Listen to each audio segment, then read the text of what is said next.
Hey again, here it's Ashley with the Sharpen podcast. And it occurred to me that after my most recent mini episode that came out yesterday, September 10th, about my personal experience with anaphylaxis a few weeks ago in Icy Bay, Alaska, on a remote plane camping trip.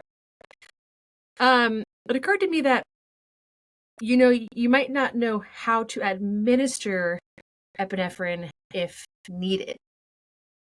Thanks to a comment that came in through my Patreon account, a listener that had listened to the 15-minute mini episode said, "Hey, thanks for sharing." And I actually went and Googled how to administer epinephrine so I would know how to use it. So that was like, wow, thanks for the tip. And I feel like I should come on and express how to administer epinephrine and when to administer epinephrine.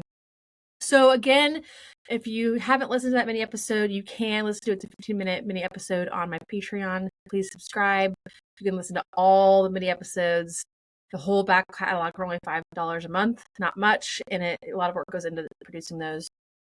So I do talk about my own personal experience, year and a half, 2-year history with pretty bad allergies that have now started flirting with severe allergies, and I don't know what I'm allergic to yet. Anaphylactic shock. So anaphylactic shock is marked by a rapid loss in blood pressure. So that's weak to no radial pulse, accompanied by a decreasing level of responsiveness.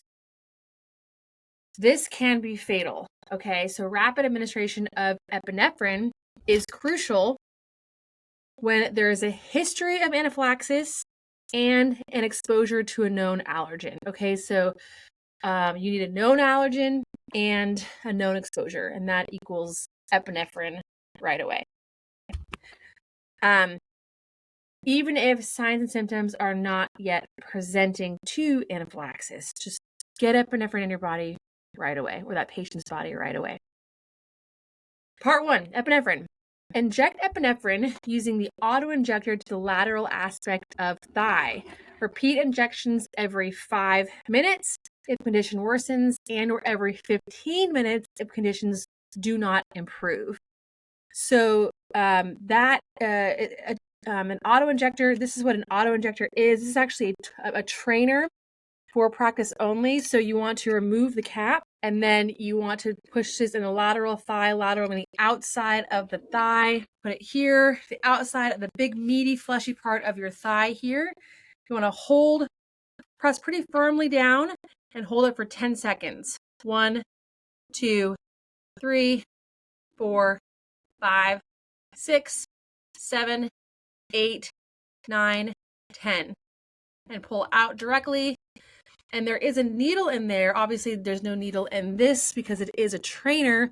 That needle will get sucked up into here, and so it's easy to dispose of. An actual epinephrine auto-injector, this is an older one, but basically you just pull this yellow cap off, and you pull this whole thing out. You remove both blue tabs there. And just like it says here on the directions, you push the red part into your thigh and hold for 10 seconds. There are also vials, which are a little bit more complicated to have in the field. But there are pros and cons of each type of epinephrine. That's the first thing. That's part 1. So if there is a known allergy and a known exposure, use epinephrine right away. Okay. Part 2 is to get an antihistamine in that person's body. So administer an antihistamine, Benadryl, Claritin, Zyrtec. Follow the descriptions on the package for dosage and repeat dosage until you get to that yourself or that patient to definitive care. You can also consider a prednisone or a similar steroid if evacuation is delayed. In my case, I didn't have any prednisone on hand. I did have Benadryl, and once I took those first 2 Benadryl supplement or pills, I picked them up immediately, and then I was able to get 2 more on board before I started to have my full-on episode.